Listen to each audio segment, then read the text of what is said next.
Thank you, Madam President. Thank you very much for inviting me to participate in this very important debate. I'm speaking today for the motion that this House will support a Cold War with China, but communist China, not China itself. I am not anti-China. I love my people, and I love China. When I left China when I was 13 years old to Canada, I continued my exploration in the culture's great literature, philosophy.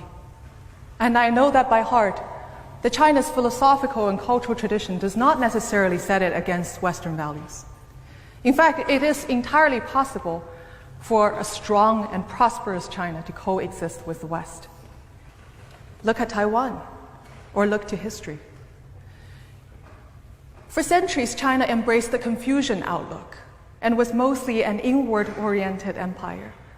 If anything, in the 19th centuries, it was the West, the colonial powers, along with Japan and Russia, that posed a major threat to China, not the other way around. But today's China is different.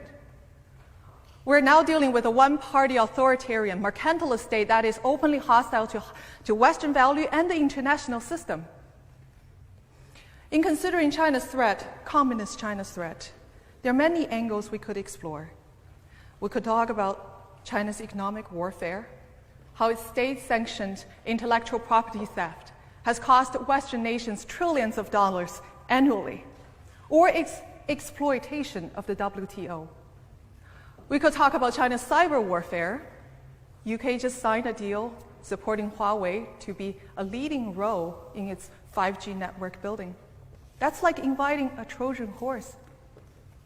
We could talk about China's military buildup.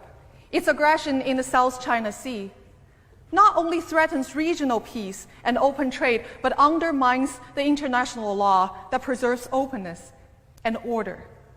We could talk about China's support to North Korea or Iran, or how it hijacks the Human Rights Council in the UN, or its support for undemocratic and kleptocratic states in Africa, or how it exports its surveillance technology to help other nations crack down on dissent.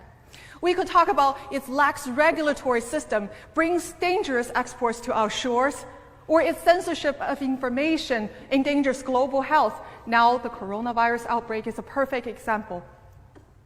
Or I can tell you personally how the Chinese government targets family of political dissidents abroad. When I was crowned Miss World Canada in 2015, because I used the platform to speak about China's human rights abuses, my father in China was threatened by the security agents, his business dismantled. Now my grandparents and him are both all banned from traveling outside. I could go on, but for tonight's forum, I'm going to take a novel approach by asking, how does China see us? Does the Chinese Communist Party already consider itself to be in a Cold War with the West? As a child in China, I remember being indoctrinated with the propaganda of the hostile foreign forces. We were repeatedly told that the Western power subjugated and humiliated China in the 19th century, and these old grievances were kept alive to divert domestic discontent. We were told over and over again that even today, the West continue to covertly undermine, isolate, destabilize the country. Any expression of discontent within China, including the protests of Tibetan Buddhist, Falun Gong practitioner, democracy activists, are all blamed to the black hand of anti-China forces in the West. Chinese courageous human rights lawyers are being called agents of foreign hostile forces. The pattern continues today. The Chinese government claim that the West is behind Hong Kong's pro-democracy movement and the Taiwanese government. Essentially, all domestic problems are blamed onto the invisible enemy of the West. Let's look at some recent development in China to see what that can tell us about this country's motive.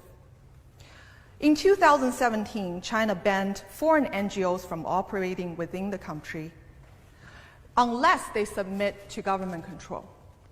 Even environmental groups and women's health groups have to have their annual report and their annual plans being approved by the police. The Chinese government claimed that this is to ensure that these NGOs do not subvert the country. Now, why would the Chinese government worry that these foreign NGOs would do anything harmful to China? Perhaps because the Chinese control groups are doing exactly this in our countries. Beijing backed numerous front organizations, civil societies in Western society. These groups act as an extension to the party and state apparatus. They're oftentimes mobilized to influence local election results or policies in the West. These groups are controlled directly by the United Front Department and the Office of Overseas Chinese. But these connections are often concealed from the public. Now let's look at another example. In 2016, Chinese government banned the talk of democracy, universal human rights,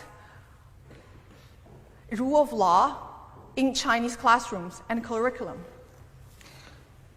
That is a clear signal that the Chinese Communist Party sees the Western value as a threat to its ideology and its view on the importance of indoctrinating its youth on the right political view. While Western ideas are not allowed into Chinese classroom, Western universities have ceded control of their own program to the Communist Party through Confucius Institute. The Confucius Institute presents itself as a non-profit language program, but is actually directly controlled by the Communist Party, including its propaganda ministry. A senior communist official has said that the Confucius Institute is an important part of China's overseas propaganda effort.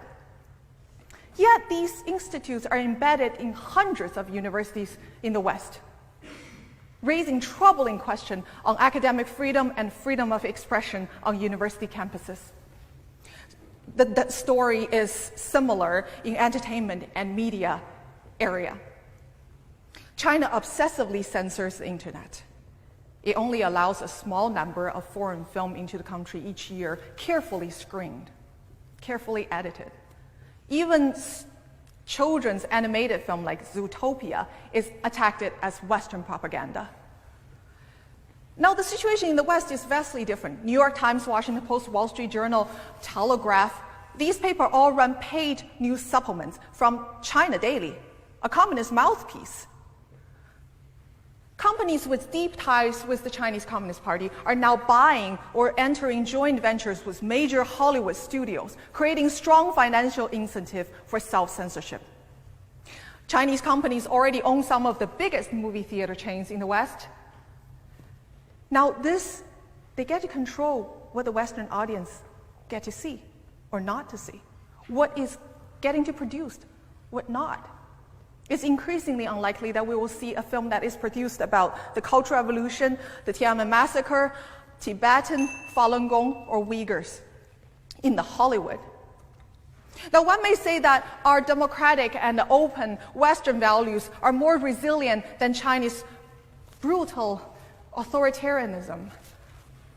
I wish that were true, but it isn't. Lured by self-interest, our institutions are proven all too willing to give up human rights and free speech. Western companies know that their technology are helping the Chinese government to surveil its own system through the infamous social credit system. Yet they still deal with them. We all know that Huawei's 5G technology is a Trojan horse that will affect our future, our children's future. But yet, we just signed a deal with them. Our values are already compromised. Our way of life is already conceded. But let me remind you that the human rights atrocities, the injustice that are happening within Chinese border cannot be contained. It will bleed out to every silent bystanders in the world. And the coronavirus outbreak is a perfect example of that. On December 1st, Chinese government has already discovered the first case of coronavirus in Wuhan. Yet the local officials spent the first period of time suppressing the news, arrested 8 courageous doctors for, quote, spreading rumor and destabilize the society. The local government even went as far as hosting 100,000 people to a public Chinese New Year dinner, just to show that Wuhan is as prosperous as ever and as safe as ever. This is reminiscent of what happened in Chernobyl. The Soviets did not admit the nuclear accident until Sweden had picked up its fallout and threatened to report it to International Atomic Energy Agency. The Chinese government did not reveal the virus and report about or confirm the virus outbreak until the first overseas case was detected in Thailand. One may ask, why did the Chinese officials take such a risk? The mentality of Chinese Communist officials is that they are willing to gamble on human life in the sake of their own rule. And this mentality is the same from the smallest town to the central government in Beijing. The sole purpose for Chinese Communist Party is to stay in power, disregarding the cost of human life. There are many doctors, courageous doctors and nurses, using different channels to try to tell the world the truth about the outbreak.